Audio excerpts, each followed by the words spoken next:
Yes. It's a whole trust factor in working with your spirits and learning to, I'll put it this way, learning to blurt out whatever they're saying, no matter how stupid, ridiculous, or anything it might sound to me or to the reader. You know, you're getting it for a reason.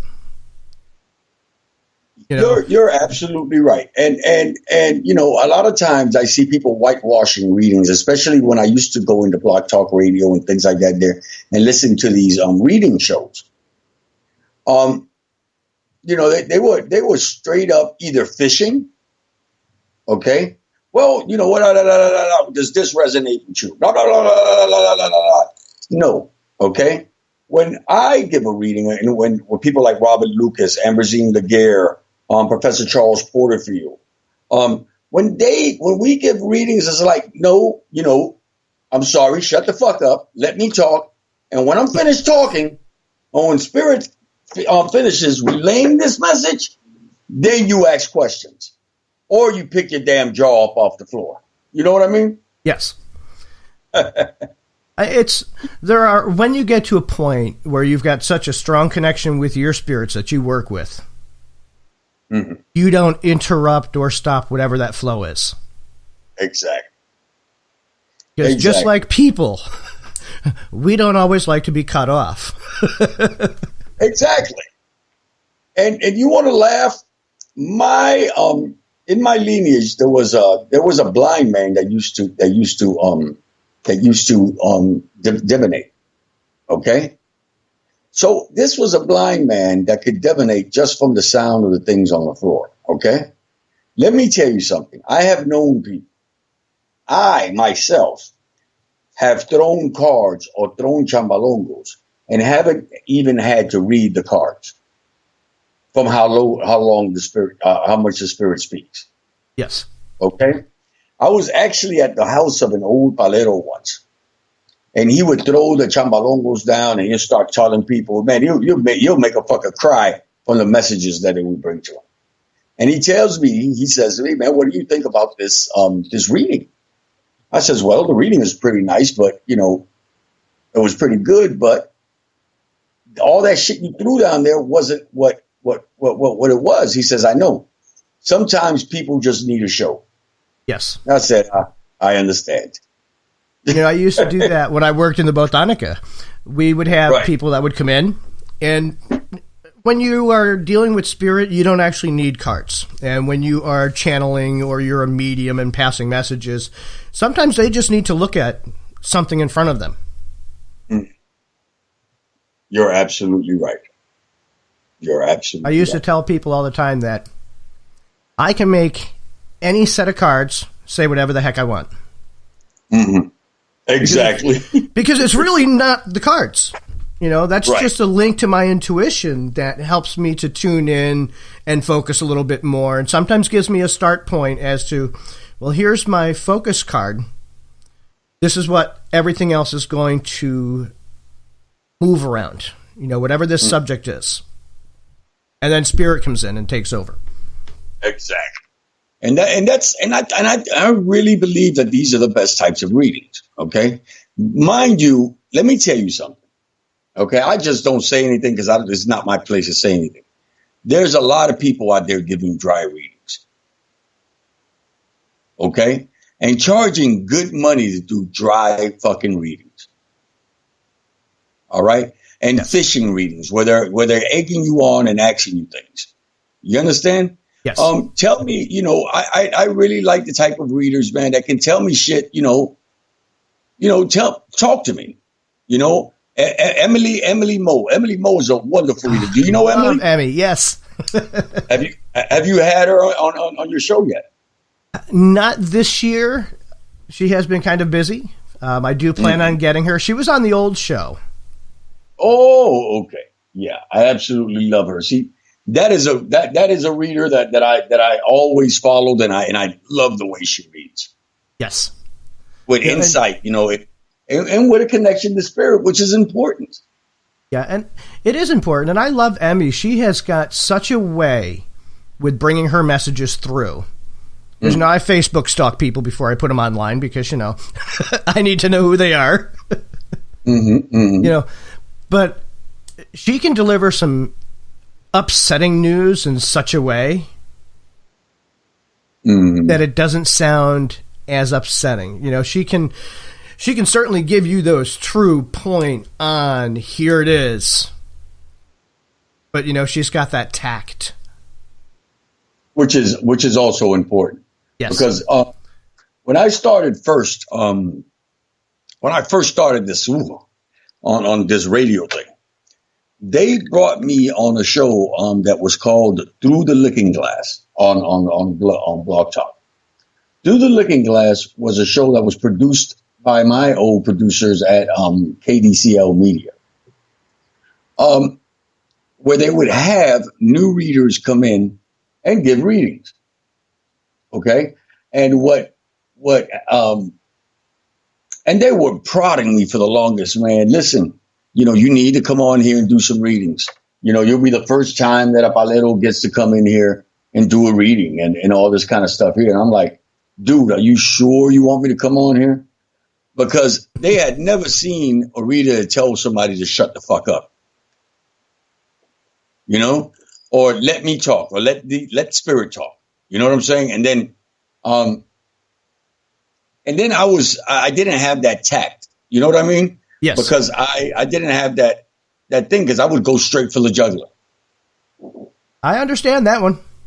And I would go straight for the jugular, and I would do this, and through time I've had to learn how to be a little bit more careful with the things I say and how I let spirit bring about their messages. I've had the same myself, over the years.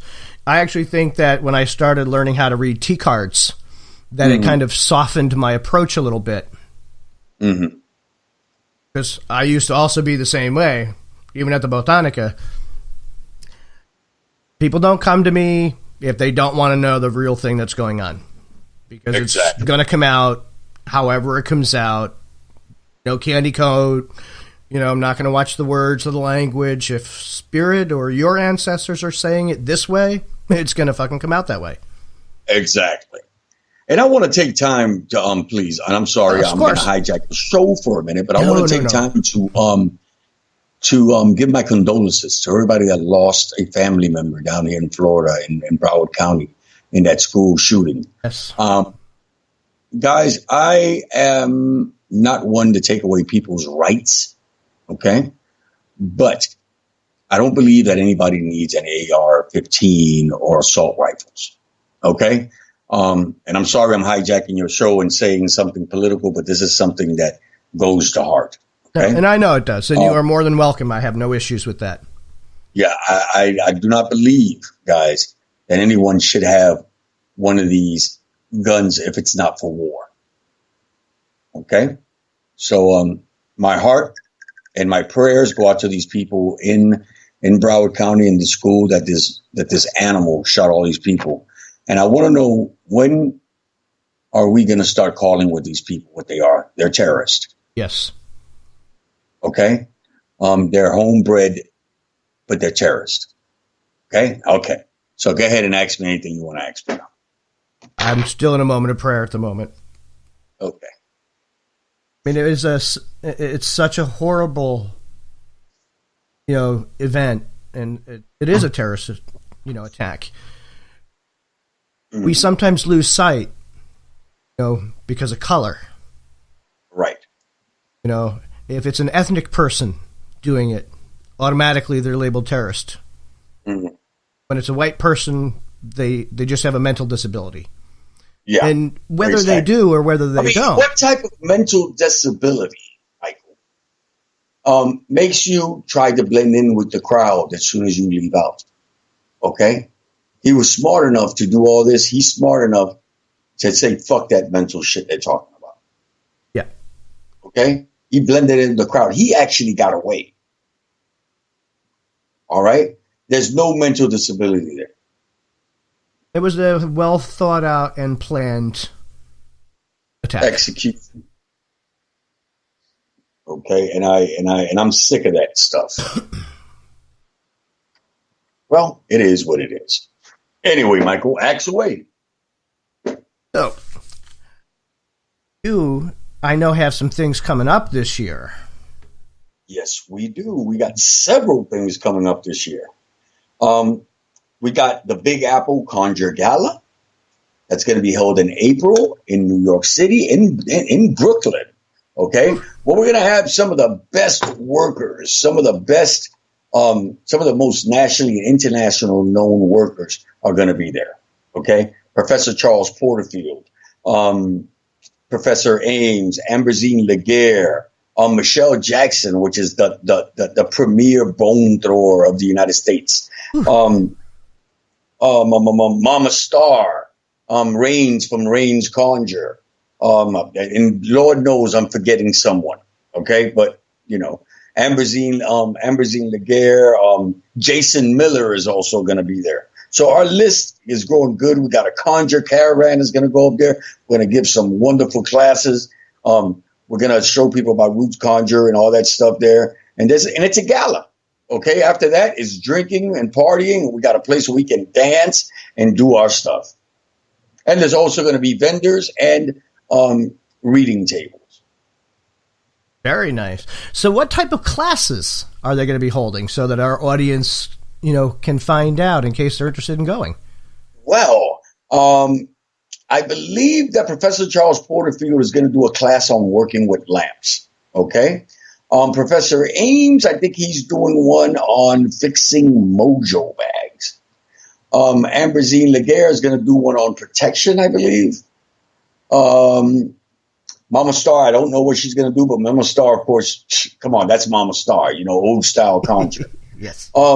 Jason Miller is going to talk about a new book that he has actually coming out, if it hasn't come out yet. Okay, he's going to talk about his magic and his stuff like that. Michelle Jackson is going to speak about her bones and throwing bones because, she has one of the, best-selling books on throwing bones.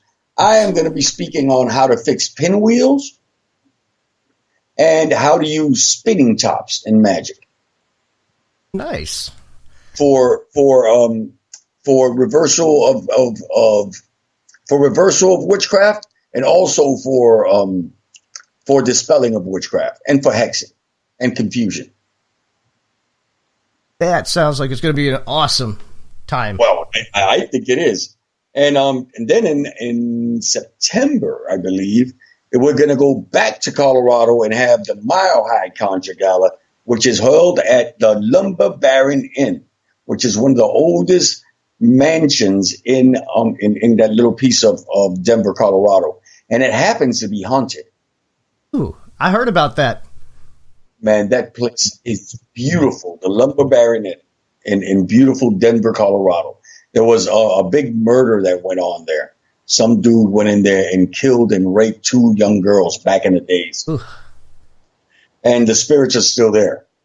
But mind you, we had a little mini type Mesa Blanca when we was up there. And we were well received. The spirits there received us very, very nicely. So, and if you're a fan of cannabis, you can go around the corner. There's a big dispensary right around the corner that you can come back baked and have a wonderful time. Man, I might have to go to that one instead. Hey, so do our listening audience a favor and let them know what the websites are for more information on these 2 wonderful events. Okay, the Mile High ConjureGala.com is one, and the other one is Big Apple Conjure Gala.